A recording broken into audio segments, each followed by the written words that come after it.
What should Real Madrid do about Endrick? This is a very interesting question purely because look at how much has changed in the space of a year. Endrick came in as the best thing in South America, this forward who scored at Wembley for Brazil. He's already a superstar. He's going to light up the Bernabeu. Fast forward 12 months and he got a handful of appearances. Carlo Ancelotti clearly didn't fancy him. He stood no chance whatsoever of displacing Mbappe in the starting lineup. And suddenly, nightmare of nightmares, you've got a young Spanish lad who's the top scorer in the Club World Cup. And if you're Endrick, you're sitting at home in front of the TV thinking, how am I getting in this team? I couldn't displace Mbappe. The coach clearly prefers Gonzalo. So where am I going to play? Out of position? You've got people talking now about him potentially playing on the right-hand side.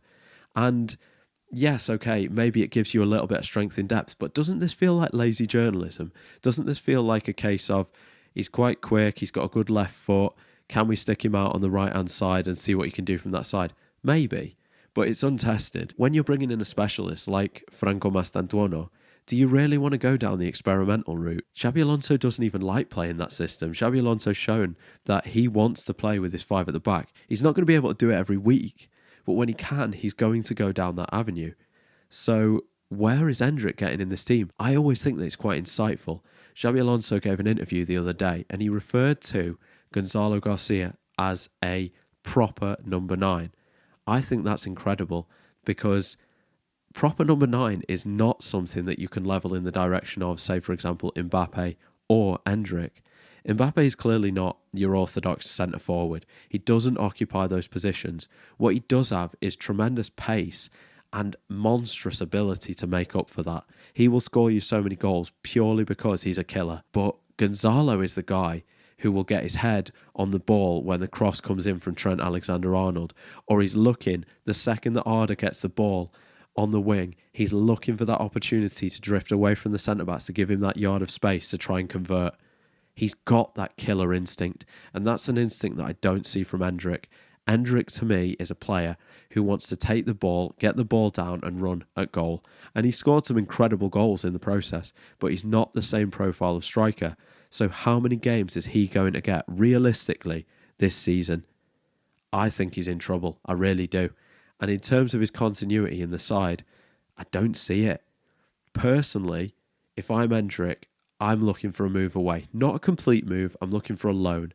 I'm looking for the opportunity to prove myself, maybe redesign my game and adapt to European football, because he clearly hasn't adapted yet.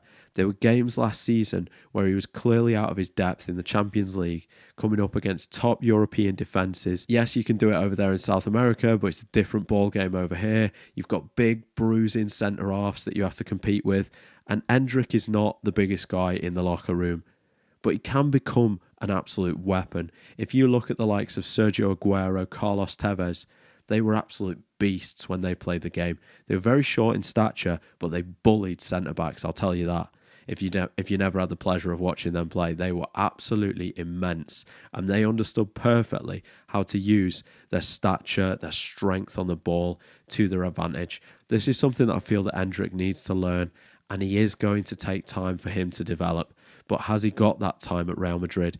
Can you develop when you're only getting a handful of games each season? I don't believe so. So if I'm Endrick, I'm looking across Europe, I'm talking to my agent, I'm talking to Real Madrid, and I'm saying, look guys, we all want this to work.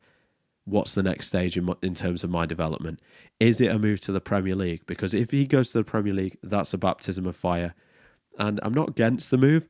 I just feel that a stepping stone club would be a little bit more advantageous. Maybe an Italian club, for example. I'd love to see him, for example, get some minutes at Inter Milan or the like. I think that would really benefit his career. But let me know your thoughts. Where do you think would be a suitable landing spot for Endrick to really help him develop, take his game to the next level, continue his adaptation to European football so that he can come back and really make his mark at this club? Let me know your thoughts. And if you did enjoy the video, please consider subscribing to the channel. Take care.